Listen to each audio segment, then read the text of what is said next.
Very good morning to all my dear friends. मैं प्रशांत मावानी आप सभी का बहुत बहुत हार्दिक रूप से स्वागत करता हूं। आज 21 मई 2022 है, दिन है Saturday and I am sure you all are doing great this morning.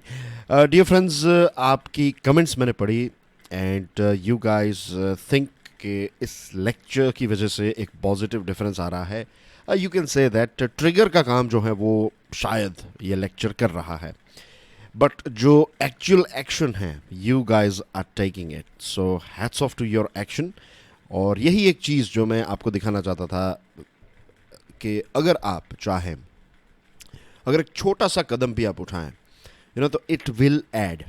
छोटी सी चीज़ जो है ना, दैट ऑल्सो एड्स, और that's what you need to do.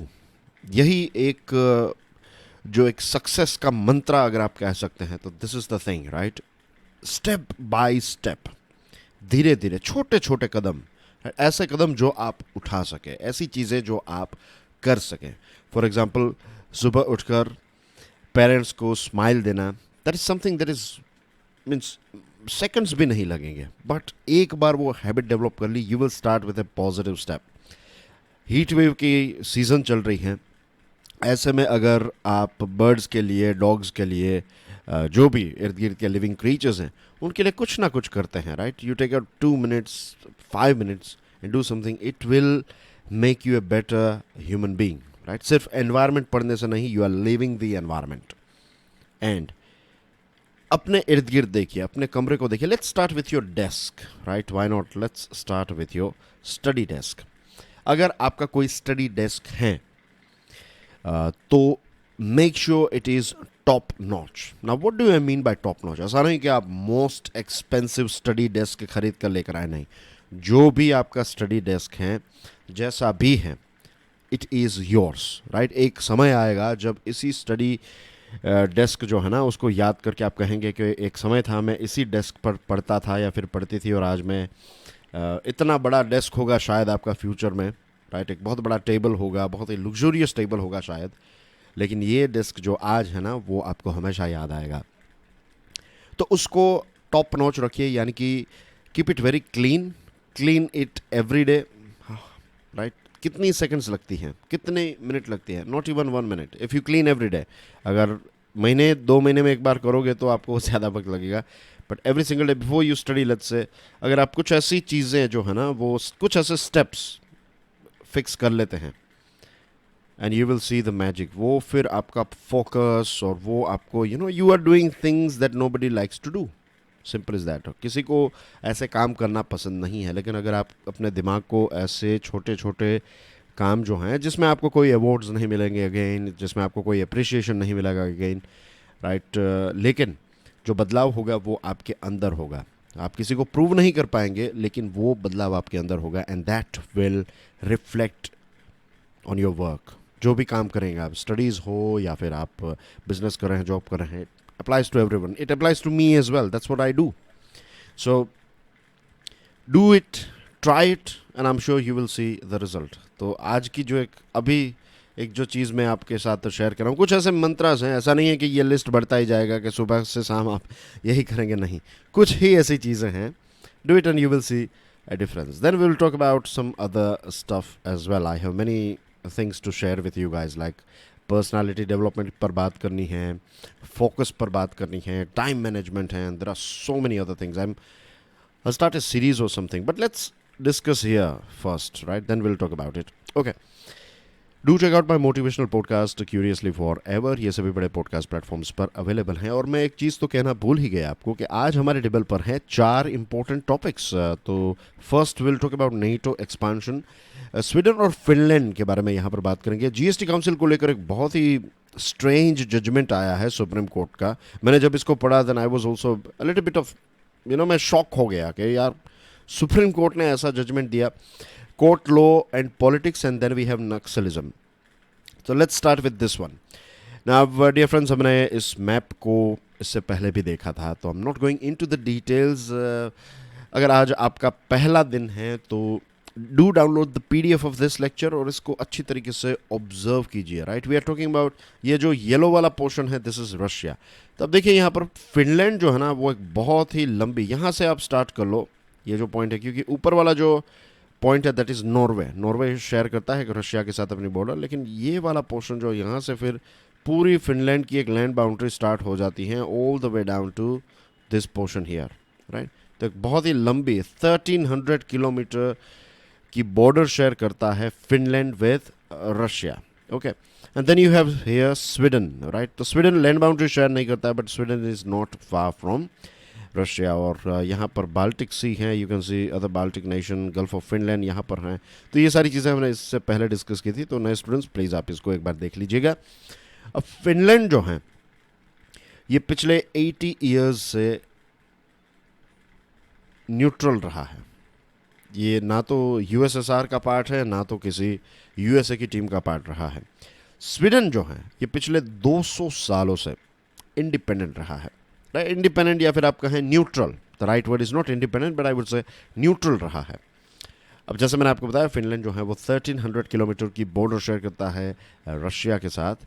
और यूक्रेन पर जो व्लादिमीर पुतिन ने एक इन्वेजन किया है, एक हमला किया है, तो इसका कोई भी कनेक्शन जो है वो हमें स्वीडन और फिनलैंड के साथ नज़र नहीं आता। ऐसा नहीं है कि यूक्रेन पर अटैक किया, दूसरे बहुत सारे देश हैं, तो अब दूसरे देशों पर भी रशिया जो है वो अटैक करेगा। A neighbour they previously rated as dangerous, they in the sense कि फिनलैंड और स्वीडन के लिए ये जो रशिया है वो एक डेंजरस पड़ोसी था। But Rational had suddenly revealed himself to be an aggressive and probably a rational gambler. कि व्लादिमीर पुतिन का जो रशिया है ना, ये रशिया पहले से ही डेंजरस तो ये लोग मानते ही थे, लेकिन अब उनको ऐसा लगता है कि यहाँ पर तो जुआ चल रहा है, यहाँ पर तो कभी भी आप पर भी अटैक हो सकता है। And this is one of the main reason कि अब खबर ये आ रही है कि ऑफिशियली भी स्वीडन और फिनलैंड ने कहा है कि they would like to join NATO, इसलिए हम आज इस विषय पर बात कर रहे हैं, इज इट।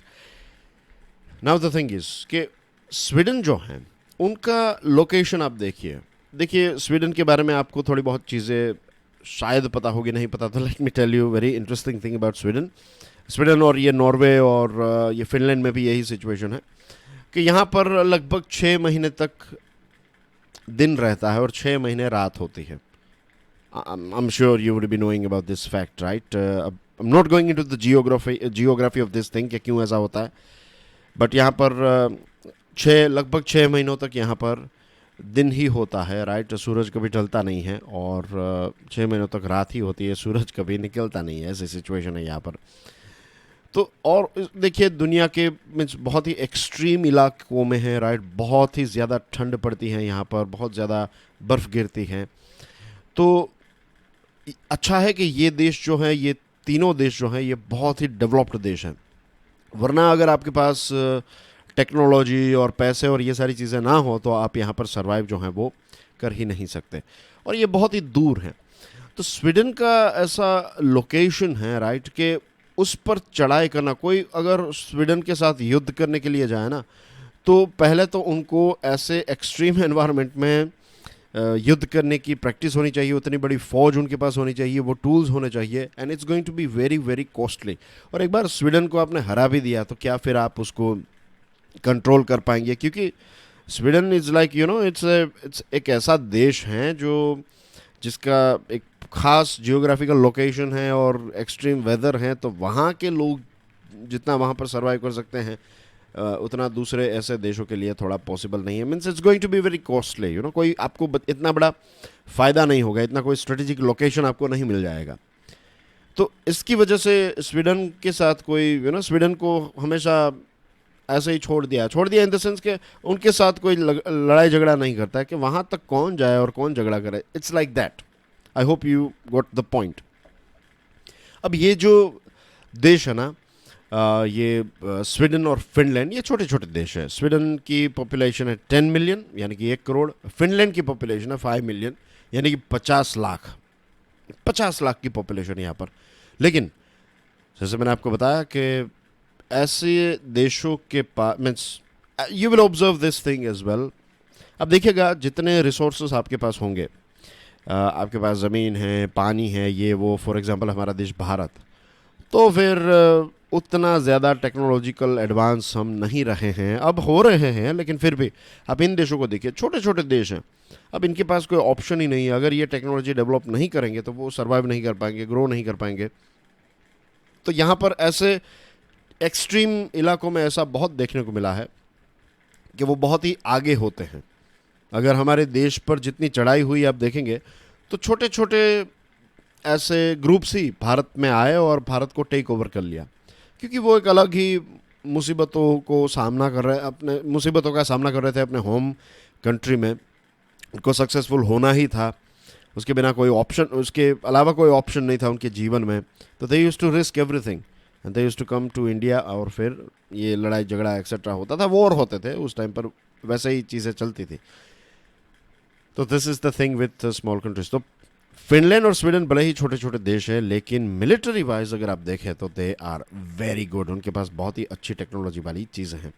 रही बात फिनलैंड की, अब फिनलैंड जो है ये सेकंड वर्ल्ड वॉर में इन्वॉल्व था, और सोवियत यूनियन जो हैं, यानी कि उस टाइम का जो रशिया था, तो उनके साथ लड़ाई हुई और बहुत सारी अपनी ज़मीन जो है वो फिनलैंड ने गंवा दी.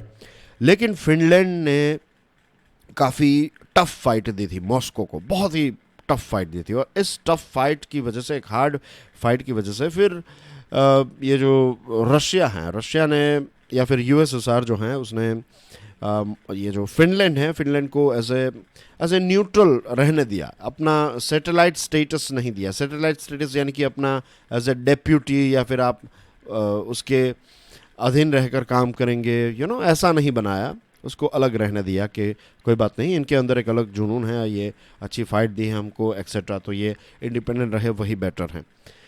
तो this is a small history of this Nations, कि फिनलैंड और स्वीडन जो हैं वो कुछ रीजंस की वजह से लंबे समय से न्यूट्रल रहे हैं.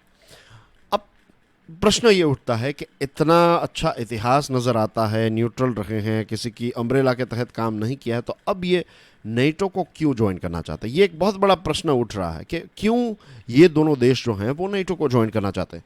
दुनिया के सबसे डेवलप्ड देश हैं, दुनिया के वन ऑफ द रिचेस्ट देशों में इनका नाम आता है, क्या क्वालिटी प्रोडक्ट्स बनाते हैं, राइट. तो क्यों ये, देखिए आज भी इट्स नॉट लाइक यूक्रेन को भी हमने देखा ना कि यूक्रेन जो है वो रशिया के सामने इन टर्म्स ऑफ मिलिट्री कुछ नहीं है, लेकिन क्या यूक्रेन को हराना इतना ईजी रहा?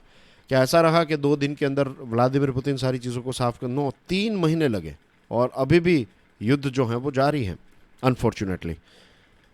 तो it's not that easy to crack Ukraine. और स्वीडन और फिनलैंड जो हैं ये तो यूक्रेन से भी ताकतवर हैं, तो इतना इजी नहीं. और रशिया का डायरेक्ट टारगेट भी ऐसा नहीं है कि वो फिनलैंड और स्वीडन को अपने कंट्रोल में ले ले. तो फिर ये देश जो हैं वो नेटो को क्यों ज्वाइन करना चाहते हैं? नाउ द थिंग इज़ कि देखिए, अगर वो न्यूट्रल रहते हैं तो भी, जैसे मैंने आपको बताया, रशिया इतना कुछ उनका बिगाड़ नहीं पाएगा. और अगर ये न्यूट्रल रहे तो रशिया कभी भी शायद उनके पास जाए भी नहीं, राइट, उनको पास कर दे, ऐसा कि उनके साथ कोई झगड़ा वगड़ा नहीं करना एक्सेट्रा. लेकिन यूक्रेन के साथ जो हुआ है ना, जो सडनली उन पर चढ़ाई हुई, और जब कन्वेंशनल नॉर्मल वेपन्स का जब इस्तेमाल हो रहा है, और ज़्यादा सीवियरिटी को बढ़ाने के लिए न्यूक्लियर वेपन्स की जब से बात आने लगी है, तब से ये देश जो हैं ये काफ़ी चिंतित हो गए हैं. ये बाल्टिक देश हैं, इनके पास मिलिट्री स्किल्स हैं, हार्डवेयर हैं, ये सारी चीज़ें हैं, लेकिन ये कन्वेंशनल वॉर जब तक चल रहा है तब तक ये रशिया को अच्छी फाइट दे पाएंगे. लेकिन जैसे ही रशिया न्यूक्लियर वेपन्स की थ्रेट्स देने लगे, या फिर न्यूक्लियर वेपन्स का इस्तेमाल लेट्स से करने लगे, या फिर जस्ट इस्तेमाल ना करें, सिर्फ डिप्लॉय भी करें, ऐसे सिर्फ बॉर्डर पर उसको मिसाइल्स ऐसे न्यूक्लियर वेपन्स वाले रख दे, तो भी ये फिर कुछ नहीं कर पाए, एक बॉम्ब भी नहीं लॉन्च कर पाएंगे ये देश, क्योंकि इनके पास न्यूक्लियर वेपन्स नहीं है. तो इनके लिए सिर्फ एक ही इफेक्टिव काउंटर है कि अगर उनके ऊपर न्यूक्लियर थ्रेट या फिर न्यूक्लियर अटैक होता है तो न्यूक्लियर रिटेलिएशन, यही इसका एक जवाब है.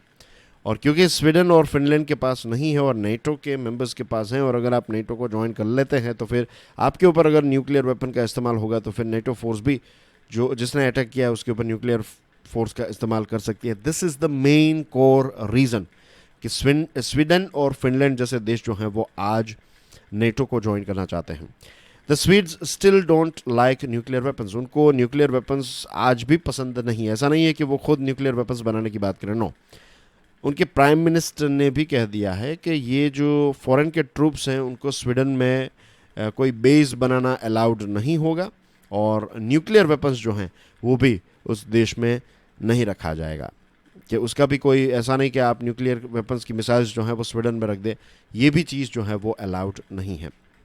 अब टर्की एक ऐसा देश जो है जो विरोध कर रहा है इन दोनों देशों का कि इनको एंट्री नहीं मिलनी चाहिए। और मैंने आपको बताया था कि नेटो जो है उसमें डिसीजन कैसे लिए जाते हैं, यूनैनिमस, यानी कि सभी देशों को यस कहना पड़ेगा तभी इनको ऐड किया जाएगा। तो टर्की का क्या कहना है? टर्की ये कह रहा है कि कुछ ऐसे एंटी टर्किश कुर्दिश एक्टिविस्ट हैं, ये कुर्दिस्तान की डिमांड कर रहे हैं, इसमें से टर्की का भी कुछ पोर्शन जो है वो उसमें चला जाएगा अगर कुर्दिस्तान बनाया गया, एक नया देश बनाया गया तो। और टर्की जो है ये कुर्दिश लोगों को आतंकवादी के तौर पर देखता है।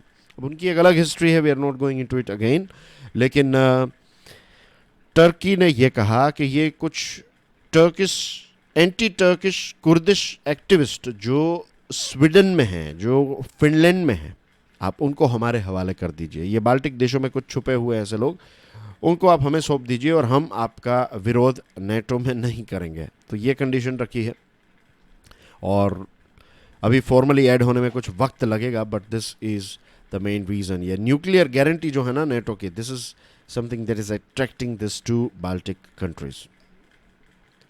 Objection milords, Times of India का ये आर्टिकल है।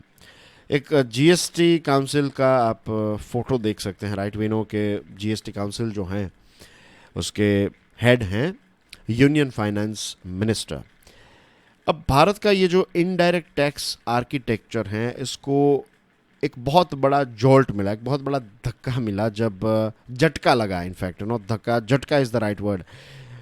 3 जजेस वाली सुप्रीम कोर्ट की बेंच ने एक कॉमनली अंडरस्टूड जो एक रेमेडी था, एक अभी तक मैं अगर आपको पूछूं कि जीएसटी के डिसीजंस जो हैं सबसे इम्पोर्टेंट या फिर ऑल डिसीजंस जो हैं वो कौन लेता है, you will say GST council. अगर मैं ये प्रश्न पूछूं अभी तक हमने क्या पढ़ा है आर्टिकल्स में और जितनी भी पढ़ाई हमने की जब से जीएसटी आया है, अब जीएसटी है ना वो 2017, इनफैक्ट टू बी प्रिसाइज 1 जुलाई 2017 को ये इम्प्लीमेंट हुआ और ये इम्प्लीमेंट होने वाला था उससे 1 साल 2 साल पहले, 1-1.5 साल पहले ही बहुत सारे आर्टिकल्स इस पर लिखे गए हैं, हमने पढ़े भी, हमने डिस्कस भी किए हैं कि जीएसटी क्या काम करेगा और क्या इसका फ़ायदा होगा, ये वो एक्सेट्रा। और डिसीजन मेकिंग बॉडी कौन है, apex decision making body when it comes to GST, तो दैट इज जीएसटी काउंसिल। अब सुप्रीम कोर्ट ने क्या कहा है? सुप्रीम कोर्ट ने ये कहा है कि ये जो डिसीजंस है ना, ये सुप्रीम कोर्ट का वर्डिक्ट ये कहता है कि ये जीएसटी काउंसिल का जो डिसीजन है ये मेरली रेकमेंडरी है, ये फाइनली या फिर इट्स नॉट के जीएसटी काउंसिल अगर डिसीजन लेगी तो वो फाइनल है। सुप्रीम कोर्ट का कहना यह है कि ये सिर्फ रेकमेंडरी है। In the 5 years since GST has been rolled out, GST council chaired by Union Finance Minister and having representatives of all states has been the decision-making body on all key matters such as tax rates. GST Council का structure कैसा है? Union finance minister इसके head हैं और जितने भी हमारे राज्य हैं, सारे के सारे राज्य जो हैं उनके भी रिप्रेजेंटेटिव इसका पार्ट हैं और जॉइंट में डिसीजन लिए जाते हैं। अगर लेट्स से डिसीजन में कोई इश्यू है तो फिर वोटिंग का ऑप्शन भी है कि आप वोट के माध्यम से चीज़ों को फाइनलाइज कर सकते हैं। तो काफ़ी अच्छी तरीके से जीएसटी जो है इस काउंसिल को काफ़ी अच्छी तरीके से डिज़ाइन किया गया है। कॉन्स्टिट्यूशन में अमेंडमेंट किए गए हैं, ऐसा नहीं कि ऐसे ही बनाई गई है बॉडी, कॉन्स्टिट्यूशन में अमेंड किए गए हैं। और अभी तक जहाँ तक मुझे पता है, राइट, देखिए 5 साल जितना वक्त अब हो जाएगा 2022 के जुलाई में, तो अब देखिए इतने सालों के अंदर वोटिंग का इस्तेमाल बहुत कम हुआ है। मुझे याद नहीं है कि कब हुआ है, राइट, इतना कम हुआ है, वरना ऐसा होता कि हर बार वोट का इस्तेमाल किया जाता नहीं। मोस्टली कंसेंसस से डिस्कशन और चीज़ों को डिबेट करने के बाद फाइनली कहते हैं कि चलो ये कर देते हैं। तो इस प्रकार से जीएसटी काउंसिल ने काम किया है। पॉलिटिक्स और बहुत सारी चीज़ें जो हैं वो, ऐसा नहीं है कि पॉलिटिक्स का कोई रोल ही नहीं है यहाँ पर, लेकिन मिनिमल है। To regard them as binding edicts would disrupt fiscal federalism. अब प्रश्न ये भी उठता है ना कि सुप्रीम कोर्ट ने किस आधार पर कहा कि ये सिर्फ रिकमेंडरी है। तो सुप्रीम कोर्ट का कहना ये है कि जीएसटी काउंसिल के डिसीजंस को अगर हम बाइंडिंग रखें, अगर वो फाइनल रहें, राइट, तो जो फिस्कल फेडरलिज्म है ये डिसरप्ट हो जाएगा। जो स्टेट और सेंट्रल गवर्नमेंट के बीच में जो फिस्कल को लेकर जो फिस्कल सिस्टम है उसको लेकर जो फेडरलिज्म है ये डिसरप्ट हो जाएगा, ऐसा सुप्रीम कोर्ट का कहना है। To now regard the GST Council's decisions as just recommendatory in nature will undermine the current fiscal order which was painstakingly created across government. अब जो ये पूरी सिस्टम की है, अब इसको recommendatory अगर आप कह देंगे या फिर कर देंगे तो पूरी ये सिस्टम जो की है ये तहस महस हो जाएगी। और यू नो इट्स मीन्स कितना वक्त लगा ये सारी चीज़ों को इम्प्लीमेंट करने में, और अब ये रेकमेंडरी हो जाएगी तो छोटी छोटी चीज़ों को लेकर तनाव जो है वो खींचते ही, मीन्स अब स्टेट जो है वो भी चेरी पिकिंग करने लगेंगे। अब इकोनॉमिक एक्टिविटी के ऊपर भी एक ड्रैग हमें फील हो सकता है। अब ये सारी चीज़ों की शुरुआत कहाँ से हुई? जनवरी 2020 की बात है, राइट। गुजरात हाई कोर्ट का ये केस है। जो कंपनीज कोल इंपोर्ट करती हैं तो इन्होंने, गवर्नमेंट ऑफ इंडिया ने जो, या फिर जीएसटी आर्किटेक्चर के तहत उनके ऊपर जो टैक्स लगाया गया, तो इन्होंने इसको चैलेंज किया और फिर गुजरात हाई कोर्ट ने भारत सरकार के खिलाफ अपना वर्डिक्ट दिया। फिर ये मैटर पहुंची सुप्रीम कोर्ट और सुप्रीम कोर्ट में ये जो हमारी सुप्रीम कोर्ट की जो बेंच है उसने जो फाइनल डिसीजन दिया, we know what it is. This argument was rejected by the apex court, thereby overturning the well-established hierarchy of decision-making in GST. If the GST Council's decisions are not binding, it opens the door to states cherry-picking. अब states जो है ना वो कहेंगे नहीं नहीं ये चीज़ हमें नहीं चाहिए, इसमें ये चीज़ आप ऐड कर दीजिए। अब पूरा स्ट्रक्चर जो है अभी तक जैसे काम कर रहा था अब ये डिस्टर्ब हो जाएगा ऐसा लगता है। और मुझे लगता है कि सुप्रीम कोर्ट को इसके बारे में थोड़ा और अच्छी तरीके से सोचने की ज़रूरत है, राइट। स्टेट्स ने अपना जो एक पावर था टैक्स करने का वो सब्ज्यूम किया, यानी कि ये गिव अप किया, इसको छोड़ दिया, त्याग किया इसका कि चलो एक देश एक मार्केट बना रहे हैं, इससे हमारा फ़ायदा होगा एक्सेट्रा। तो ये सारी चीज़ों के लिए अपने पावर्स जो हैं उनका भी बलिदान दिया, और अब आप उनको रिकमेंडरी बनाएंगे तो इट विल क्रिएट इश्यूज़। तो आई होप कि सरकार जो है, government of India, review petition दाखिल करेगी और एक इससे बड़ी बेंच जो है वो इस पर एक प्रॉपर डिसीजन ले, क्योंकि जीएसटी काउंसिल अभी तक हमने देखा है कि काफ़ी अच्छी तरीके से काम कर रही है, परफॉर्मेंस भी काफ़ी अच्छा है। एक्ट अर्ली डिसीसिवली, द हिंदू का ये आर्टिकल है।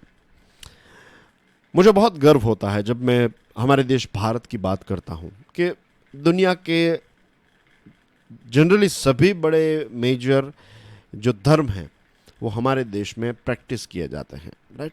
तो this is like a very beautiful thing. और आज जो डेवलप्ड देश है ना वहाँ पर आप जाएंगे तो वहाँ पर ये अंडरस्टैंडिंग है और अच्छी बात है। वहाँ पर लोग जो हैं वो अगर आप किसी भी धर्म से हैं, राइट, आप लेट्स से आप कहेंगे आप जॉब करें, I will tell you this thing कि अगर आप जॉब करें और इफ़ यू विल टेल कि भाई मुझे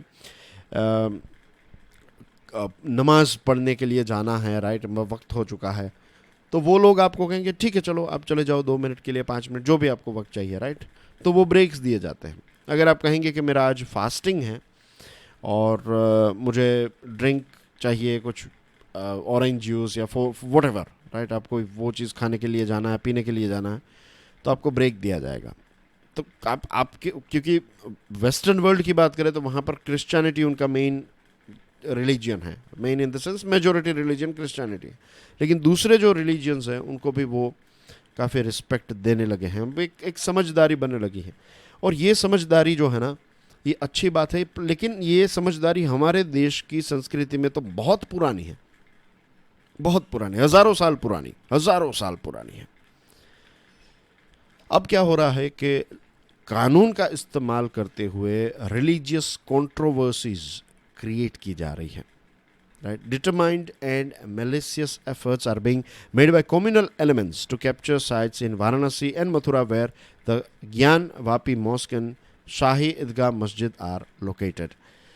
अब जब हम कोई ऐसी चीज़ पढ़ता है कि देखिए यहाँ पर जो मस्जिद हैं उनको फिर उसमें से लेट्स से उनको वो पहले मंदिर था वापस वो मंदिर बन जाना चाहिए, तो ऐसे सेंटिमेंट्स जब ऐसी बातें जब फैलाई जाती हैं तो लोगों को लगता है नहीं यार यहाँ पर मंदिर पहले था तो पहले मंदिर ही होना चाहिए एक्सेट्रा। लेकिन हमारे देश में कानून है, places of worship special provisions act 1991।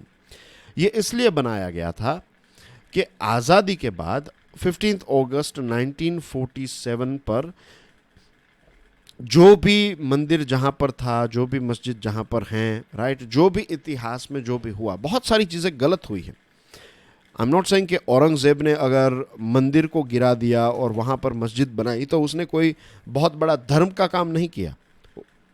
उस समय पर औरंगज़ेब ने जो चीज़ें की उसकी वजह से आज भी इश्यूज चल रहे हैं, इज़न्ट इट? उस समय पर जो मोहम्मद घोरी ने जो चीज़ें की, किसी और के रिलीजियस प्लेसेस को गिरा दिया और फिर वहाँ पर मस्जिद बना दी, तो उस गलत चीज़ ने आज उस टाइम पर शायद इतनी लंबी सोच नहीं रही होगी लोगों की। लेकिन आज हमें पता है कि if will do something bad today तो आने वाले और कुछ 100 सालों तक, 200 सालों तक, वी डोंट नो कब तक ये चीज़ जो है वो चलती रहेगी। तो बहुत अच्छा हुआ कि हमारे देश ने ये तय किया, हमारे कानून ने ये तय किया कि अब जो स्टेटस हैं, जो जहाँ पर जो भी प्लेसेस ऑफ वर्शिप जहाँ पर हैं वैसी ही रहेगी, अब कोई नहीं। तो जस्ट इमेजिन कि ये सोच जो है, जब भारत आज़ाद हुआ तो ये कितनी अच्छी थिंकिंग के साथ हम आज़ाद हुए थे, और जस्ट इमेजिन कि कितने अच्छे वो लोग रहे होंगे जिन्होंने इस प्रकार के लॉज को डिज़ाइन किया कि यहाँ पर ब्रेक लगा दो। अब फ्यूचर में जो है ना ऐसे इश्यूज हम कैरी फॉरवर्ड नहीं करेंगे, एक नई शुरुआत करते हैं। लेकिन आज यही सारी चीज़ें जो हैं, मीन्स बहुत सारे ऐसे केसेस हैं, we can go on and on. और अनफॉर्चुनेटली ये लॉ होने की वजह, ये मीन्स होने के बावजूद ये वाला लॉ जो है प्लेसेस ऑफ वर्शिप, ये पार्लियामेंट ने बनाया है। ये लॉ हमारे देश की जो टॉप लॉ मेकिंग बॉडी है उसने बनाया है, और बहुत सारे केसेस जो हैं वो फाइल किए गए हैं और उन केसेस को एंटरटेन भी किया जा रहा है।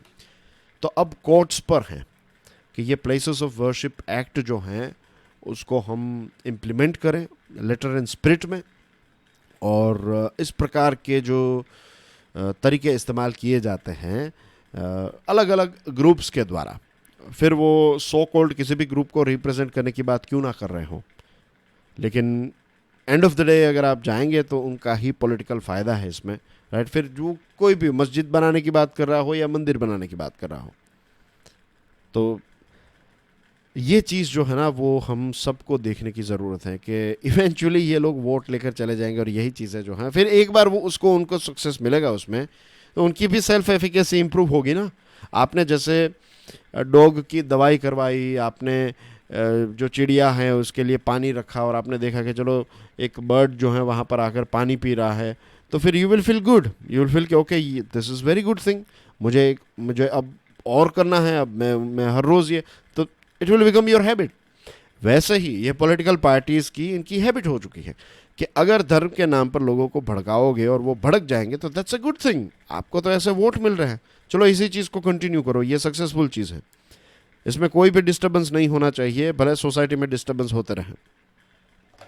तो ये चीज़ हमें समझनी है। Okay, talking peace, negotiating with the Maoist, internal security के पॉइंट ऑफ व्यू से देखें तो बहुत ही इंपॉर्टेंट टॉपिक है, राइट, और आपके जीएस का पार्ट भी हैं।